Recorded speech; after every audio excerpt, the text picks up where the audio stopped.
Je regardais par la fenêtre pendant que je prenais mon petit déjeuner à l'auberge. La capitale royale était en effervescence après l'annonce de la mort du prince Ricla des suites d'une maladie.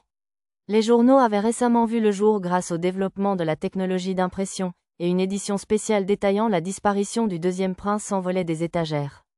J'en avais une copie devant moi. J'ai siroté un jus de fruits en lisant. C'est de mauvaise manière de lire un journal en mangeant, et c'est impoli envers la fille avec qui vous êtes, a réprimandé Nevan. Nous étions toujours déguisés. Je travaille. Je dois vérifier comment ils ont rapporté la mort du prince, répondis-je, parlant avec le ton désinvolte de Franck. Les hommes se cachent toujours derrière leur travail. Mais j'aime ceux qui sont compétents. Je n'ai pas besoin de tes flatteries. Tu veux partir? Je veux arriver à la prochaine ville avant longtemps. Ce n'était pas de la flatterie, répondit Nevan avec un soupir. C'est humiliant. J'ai essayé toute la nuit de te séduire, mais tu ne m'as pas levé la main. Tu commences encore à me détester? Non, ma passion pour toi brûle plus fort que jamais. C'est dommage, je n'avais aucune raison de traîner ici. Il était temps de partir. Nous avons quitté la capitale royale en calèche et nous sommes rendus dans une colonie voisine. À notre arrivée, nous nous sommes dirigés vers l'auberge désignée et avons remis notre voiture et nos bagages à notre arrivée. Le duc Romalung reprendrait l'affaire à partir d'ici et détruirait toutes les preuves. Cet endroit où nous logions était l'une des bases de la maison Romalung. J'ai changé mes vêtements et suis entrée dans une autre pièce.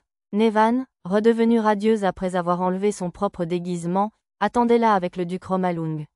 Excellent travail, Loutoua Tadé. J'avais confiance que vous seriez capable de réussir, mais c'était génial. Absolument incroyable. Je suis impressionné par la façon dont vous avez fait croire de manière convaincante qu'il s'agissait d'une mort naturelle.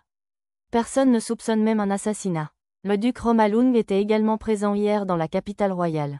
Les chefs des 4 grands-duchés se réunissaient toujours pour le festival fondateur. En tant que tel, ils savaient comment les supérieurs géraient la disparition soudaine du deuxième prince. Cela doit signifier que la mort par maladie n'est pas seulement une position publique, c'est aussi ce que croient les hauts gradés du gouvernement, ai-je dit. Parfois, un gouvernement signalait qu'un décès était dû à une maladie, même s'il savait qu'il s'agissait d'un assassinat, pour empêcher le public de paniquer. J'avais souvent vu ce genre de choses se produire. C'est exact. Il n'avait aucune blessure externe, il n'y avait aucune trace de poison, aucun intrus dans le château royal et il a subi une crise cardiaque dans ses appartements privés. Un acte criminel semble presque impossible. Vos connaissances de la profession publique Tua Tadé vous ont-elles permis de le tuer de cette façon? Sans qui le duc? C'est vrai, personne ne comprend mieux comment tuer que les médecins. Ce sont aussi eux qui déterminent la cause du décès, répondis-je. C'est à la fois éclairant et terrifiant. Si vous en aviez envie, seriez-vous capable de donner l'impression que même moi, je suis mort de maladie? Dans de bonnes conditions, oui, mais je ne le ferai jamais. Nous, Tua Tadé, manions nos lames uniquement pour le bien du royaume alvanien, et le pays a besoin des Romalungs. Il y avait beaucoup de choses chez eux qui me dérangeaient, et ils avaient tendance à faire ce qu'ils voulaient, mais il ne faisait aucun doute qu'ils accordaient la priorité à l'intérêt supérieur de la nation. Quelle réponse exemplaire, sincère aussi, je savais que je vous aimais. Vous continuez à grandir à mes yeux. J'enverrai votre récompense par la voie habituelle, alors attendez-la avec impatience. J'ai ajouté un petit quelque chose en plus cette fois, a déclaré le duc Romalung. Alors, si vous voulez bien m'excuser, je vais partir, ai-je annoncé. Attendez un instant, je veux d'abord vous demander quelque chose. C'est une affaire désastreuse. Le duc Romalung parlait calmement, mais il y avait un ton dans sa voix qui ne tolérait aucun refus. J'avais prévu de partir, mais cela m'a arrêté net. Combien de temps me faudra-t-il avant de pouvoir voir les visages de mes petits-enfants? Il a demandé. Quelle question stupide. Je ne saurais pas, répondis-je catégoriquement. Double. Je vois, c'est décevant. Je suis désolé, père. J'ai fait de mon mieux, mais le déguisement a dû réduire de moitié mon charme. Il n'a pas mis le doigt sur moi, s'est excusé Nevan. Alors c'est ce qui s'est passé. Après avoir entendu que Nevan n'avait pas réussi à te séduire, j'avoue que je me demandais si tu étais homosexuel. Alors tu recommenceras tes efforts à la réouverture de l'académie, Nevan? Oui, je vous garantis que je trouverai un moyen de tomber enceinte de son enfant au cours de notre prochain semestre. Sa fille est encore pire. Pourtant, la mention de l'académie par Nevan m'a rappelé que, selon le journal, la restauration du bâtiment progressait rapidement. La réouverture était prévue pour le mois prochain. D'accord, j'y vais vraiment maintenant, ai-je insisté. Bonne chance pour votre rendez-vous, remarqua Nevan. Je ne pense pas vous en avoir déjà parlé. C'est évident rien qu'en te regardant. Nevan agissait intelligemment, mais certains domestiques avaient probablement mené une enquête à ce sujet pour elle. De plus, je m'attends à ce que mon idiot d'ami d'enfance cause des problèmes. Mais s'il vous plaît, restez son ami, a-t-elle ajouté. Ami d'enfance idiot? Il m'a fallu un moment pour me rappeler que Nevan avait fait référence à Nawaz de cette façon. Elle était suffisamment inquiète pour lui pour faire l'effort de se déguiser et de se faufiler dans sa fête. Sans aucun doute, elle le surveillait toujours. Peut-être avait-elle même découvert quelque chose. Ne t'inquiète pas, je ne l'abandonnerai pas, lui ai-je assuré. Dans quoi Nawaz s'implique-t-elle précisément? Je suis partie pour mon rendez-vous avec plus d'une chose à craindre. Après avoir quitté l'auberge, je me suis dirigée vers le restaurant où Maha et moi étions censés nous retrouver. Un commerçant en qui j'avais confiance m'avait recommandé l'endroit, j'avais donc de grandes attentes. Le restaurant a conservé une ambiance branchée. C'était cher, mais cela ressemblait moins à un établissement pour gens riches qu'à un endroit où les gens ordinaires pouvaient manger quand ils voulaient faire des folies. Cela a donné lieu à une atmosphère chaleureuse et décontractée. Je leur ai dit le nom du groupe que je rencontrais et j'ai été conduit à l'intérieur. Tu es à l'heure, cher frère. Ça fait longtemps que je ne vois pas, Maha. Natural You avait également participé au festival fondateur, donc Maha était également dans la capitale royale. Nous avons commandé du thé et des biscuits à grignoter pendant que nous parlions.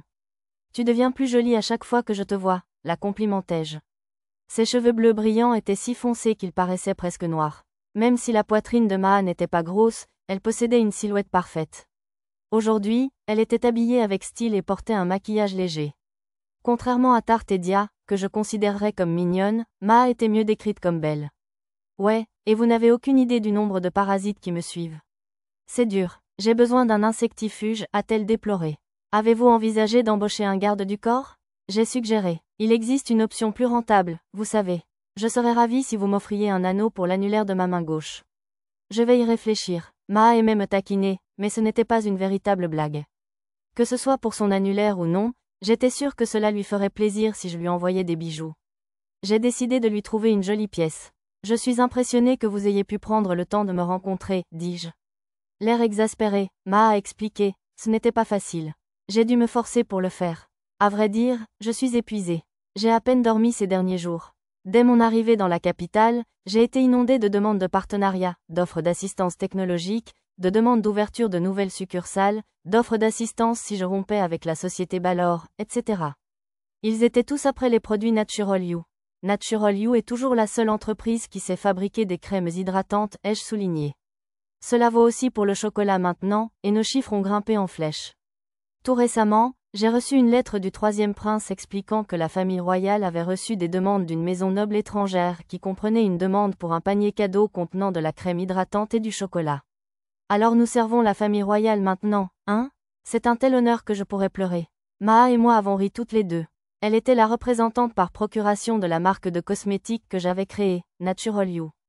Le secret du succès de l'entreprise était de vendre des produits attrayants que personne d'autre ne pouvait fabriquer.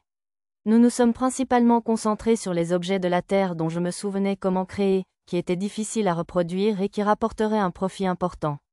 Que s'est-il passé ensuite? J'ai interrogé. J'ai demandé une énorme compensation, a répondu Maha, décrivant ce qu'elle avait demandé. C'est méchant. Je suis impressionnée que vous les ayez amenés à accepter ça. C'était facile.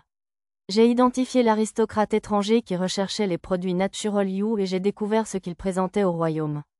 Ensuite, j'ai simplement demandé le prix le plus élevé possible que la famille royale serait encore prête à payer. La famille royale sait qu'il y a de nombreuses personnes influentes parmi notre clientèle. Ils ne veulent pas exercer une pression excessive sur Natural You. J'ai supposé qu'ils céderaient si je leur donnais un prix juste dans leur fourchette.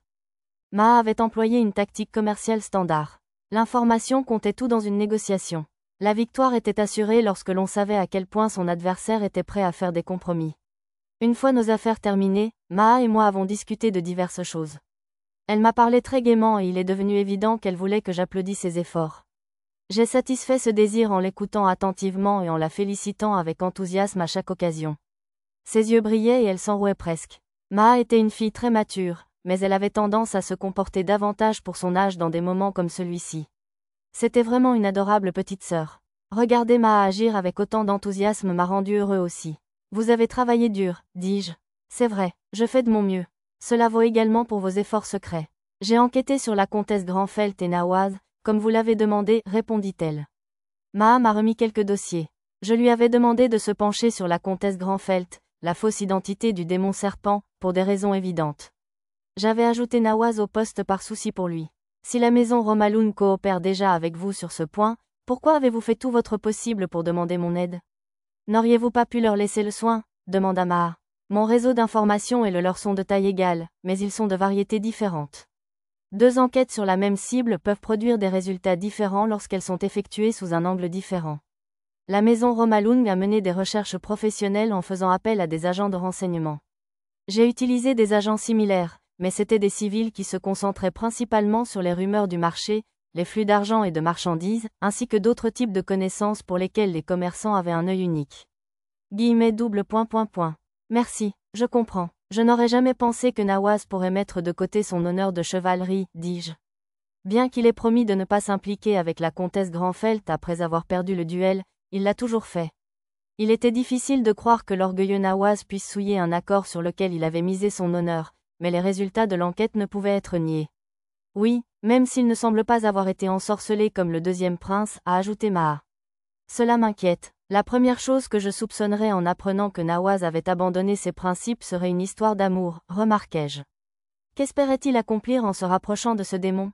Une image du visage de Nawaz est soudainement apparue dans mon esprit. C'était l'expression qu'il avait faite après avoir perdu son duel contre Tarth. Dis-moi, raconte-moi comment tu as obtenu cette force.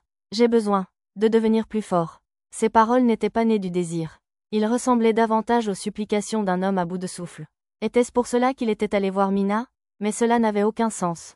Il semblait peu probable que Nawaz connaisse la véritable identité de Mina. Même s'il le faisait, était-il vraiment prêt à devenir un ennemi de l'humanité juste pour avoir de la force? Mon regard a capté une ligne particulière du rapport de Maha. Il est dit ici qu'il a disparu. Oui, il aurait dit à ses connaissances et à sa famille qu'il partait en voyage de formation.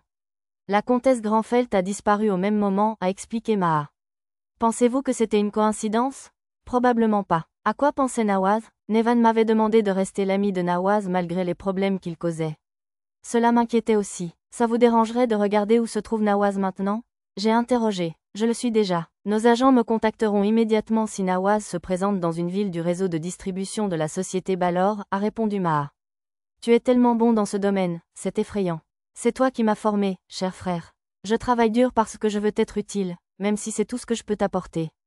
Tout comme Tarth le faisait de temps en temps, Maha pencha la tête, demandant une caresse. J'ai fait ce qu'elle voulait et son expression calme s'est fondue dans celle d'un enfant choyé. J'étais probablement la seule personne au monde à avoir pu voir ce côté d'elle. Très bien, notre travail est terminé. Que diriez-vous que nous commencions notre rendez-vous proprement dit? J'ai suggéré. Les ennuis avec Nawaz étaient inquiétants, mais il n'y avait rien à faire pour le moment. Maha avait fait beaucoup pour moi récemment et je voulais la rendre heureuse. Oui, allons-y. J'attendais ce jour avec impatience depuis longtemps, a-t-elle répondu. J'ai pris le reçu et me suis levée. Quelles activités amusantes avez-vous prévues cette fois? Demanda Maha. C'est un secret. J'aime quand tu prends les devants parce que je découvre toujours quelque chose de nouveau.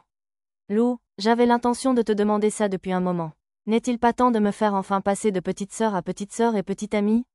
Vous êtes de la famille, Maha. Waouh, je suis surprise. J'ai fait plus de progrès que je ne le pensais. Habituellement, vous répondez immédiatement, mais cette fois, vous avez dû réfléchir une seconde. Peut-être avez-vous changé d'avis? Je vais devoir vous insister davantage là-dessus, a-t-elle dit en riant. Puis elle passa jovialement son bras autour du mien. C'était moi qui prenais les devants à ce rendez-vous et j'avais fait des préparatifs minutieux pour récompenser Maha pour son travail acharné. Mon seul objectif pour le reste de la journée était de faire passer un moment amusant à Maha.